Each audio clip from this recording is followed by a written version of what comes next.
I just finished a live discussion with a panel to discuss a $1 billion technology failure, and it was awesome.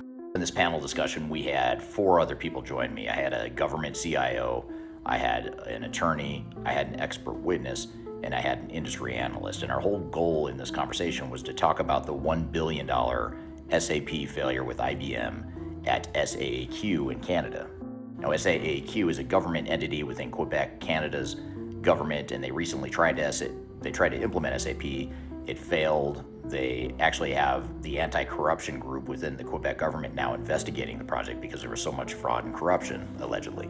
And there were three big takeaways I got from this conversation. One was the CIO had a really funny but poignant point about how CIO doesn't stand for Chief Information Officer in these sorts of big projects. It actually stands for career is over. And he said it a bit tongue-in-cheek, but the whole point was CIOs have a big bullseye on them, and it's ultimately their responsibility to make sure these projects fail, and that's why you've got to manage these vendors so carefully. So if you hire an SAP or an IBM or an Accenture, Deloitte, Oracle, any one of these big vendors, you've got to make sure you don't get steamrolled by them, that you're managing them, they're not managing you. Secondly, we talked a lot about how this is no one party's fault. When a big project like this fails, you spend $1 billion with nothing to show for it. That's usually not just one person, one organization, one department that screwed things up. It's usually a perfect storm of a lot of people making a lot of mistakes. And so you've got to ask yourself who's ultimately in charge and who's the one that's going to call the pivots, call the timeouts, call the cancellations of the projects if need be.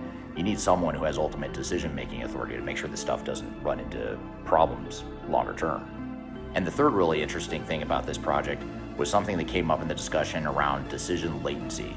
And there's research that shows that the number one cause of delays on the time side and budget overruns is decision latency. And in the discussion, we talked about how for every $1,000 you spend on a project, there's one decision that needs to be made. So you add up the total number of decisions that need to be made in a project.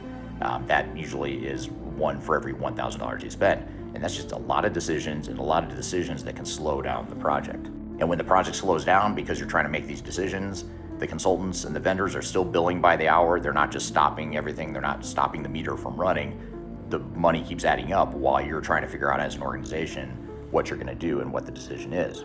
And that's why this phase zero is so important. The upfront planning, the preparation, the requirements definition, the future state definition, the change management plan, defining what the overall architecture is going to be, what your decommissioning strategy is going to be, what your integration strategy is going to be between multiple systems. You have to do all that work up front, sometimes with your software vendors, but you don't need the whole army of tech consultants coming in to help you right away on day one.